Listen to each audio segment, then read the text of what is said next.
आज के मेहमान।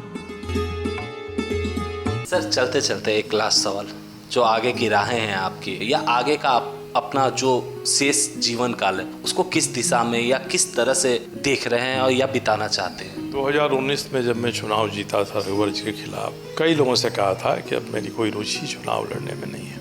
5 वर्ष तक मैंने जितना हो सका क्षेत्र में किया।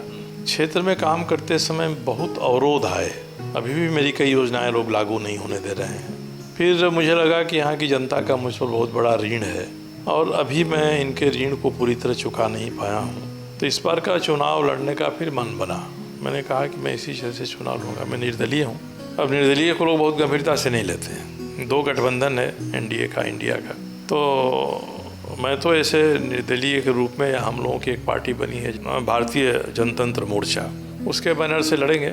इस बीच में नीतीश कुमार जी से मेरी बात हुई, मैं 2 बार पटना गया। नीतीश जी और हम लोग जब मूछें नहीं थी तब से एक कॉलेज में पढ़े, एक सेक्शन में पढ़े, एक हॉस्टल में रहे, एक साथ इंजीनियरिंग में एडमिशन लिया, मैंने छोड़ दिया, वो इंजीनियर बने।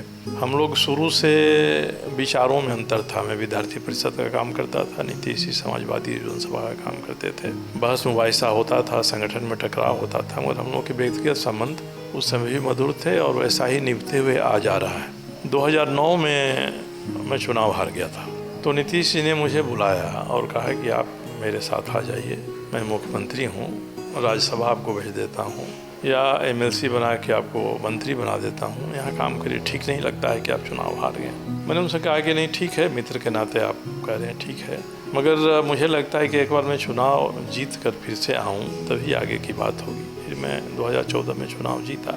उसके बाद सार्वजनिक रूप से उलाना देते हैं कि इन्होंने मेरी बात नहीं माना। दोस्तों के बीच भी देते हैं, ऐसे भी देते हैं। तो इस बार मैं गया उनसे मिलने, तो उन्होंने कहा कि ठीक नहीं लगता कि आप निर्दलीय हैं, आप मेरे साथ आ जाइए। तो उलाना भी दिया उन्होंने, जो मित्रवत होता है। तो मैंने कहा कि भाई आपसे बाहर मैं कभी नहीं हूँ, मित्रता हम लोगों की है, हम लोगों के रास्ते अलग हैं, मगर जब भी आपने मुझे बुलाया है, मैंने आपकी मदद की, आपने हमारी मदद किया है, और अभी भी कोई भी बात आप कह दीजिएगा कि नहीं करना ही करना है, तो मेरे लिए इनकार करना मुश्किल होगा।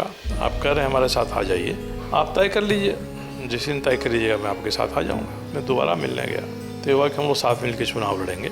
मेरी ये हम लोगों के 2 लोगों के बीच मित्रवत बातचीत है।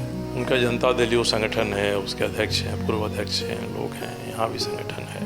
अब निर्भर करता है, नीतीश जी गंभीर होंगे, अपने संगठन में बात करेंगे। मुझे तो वो भी जानते हैं और मैंने उनसे भी कहा कि देखिए, विचारधारा के नाते मेरी राजनीतिक विचारधारा वही है जो संघ परिवार की विचारधारा है। मैंने कई बार ऑडियो वीडियो इंटरव्यू में कहा है कि मैं भारतीय जनता पार्टी से अलग हुआ हूँ, मगर उस विचारधारा से अलग नहीं हुआ हूँ। आज मैं आपको भी यही कह रहा हूँ कि मेरी विचारधारा वही है जो संघ परिवार की विचारधारा है। 8वीं क्लास में पढ़ने से लेकर आज तक जितने झंझावात आए सब मैंने टेस्ट किया, मुझे लगता है कि यही ठीक है। मगर भारतीय जनता पार्टी है, बड़ी पार्टी है, उनको लगता है कि एक बार मैंने उनको मुख्यमंत्री को हरा दिया है, तो फिर दोबारा क्यों मुझे अपने साथ लें। तो मैंने कहा कि वो अपनी जगह है, मैं अपनी जगह हूँ, मैंने विचार से समझौता नहीं किया है और मुझे चुनाव लड़ना है, चुनाव लड़ूंगा, जमशेदपुर पूर्वी से ही लड़ूंगा। अब नीतीश कुमार जी तय कर लेते हैं तो मैंने उनको वचन दिया है कि आप जो तय करेगा मैं करूँगा। उसमें उनकी पार्टी में शामिल होकर भी चुनाव लड़ना हो सकता है, या उनकी अगर बीजेपी से नहीं पड़ती, अलग से चुनाव लड़ते हैं तो हम लोग भी मोर्चा बना के लड़ सकते हैं।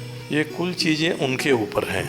मैंने उनको वचन दिया है और मैं उस पर कायम रहूँगा, अपने वचन पर मैं कायम रहता हूँ। तो आगे का रास्ता इसी में से कहीं कुछ निकलेगा, या तो मैं जनता दल यू के साथ शामिल होकर चुनाव लड़ूँ या निर्दलीय चुनाव लड़ूँ, इतना ही है। बहुत बहुत शुक्रिया सर। आगे की राहें या अब तक जो आपने जमशेदपुर या बिहार या पूरे देश के लिए जो सेवा की है और जो निस्वार्थ भाव से आपने जनता की सेवा की, देश की सेवा की और तहे दिल से आपने काम किया, निसंदेह वो हर लोगों के लिए प्रेरणादायक है और लोग आपको देख के इंस्पायर्ड होते हैं और इंस्पिरेशन है आप बहुत लोगों का।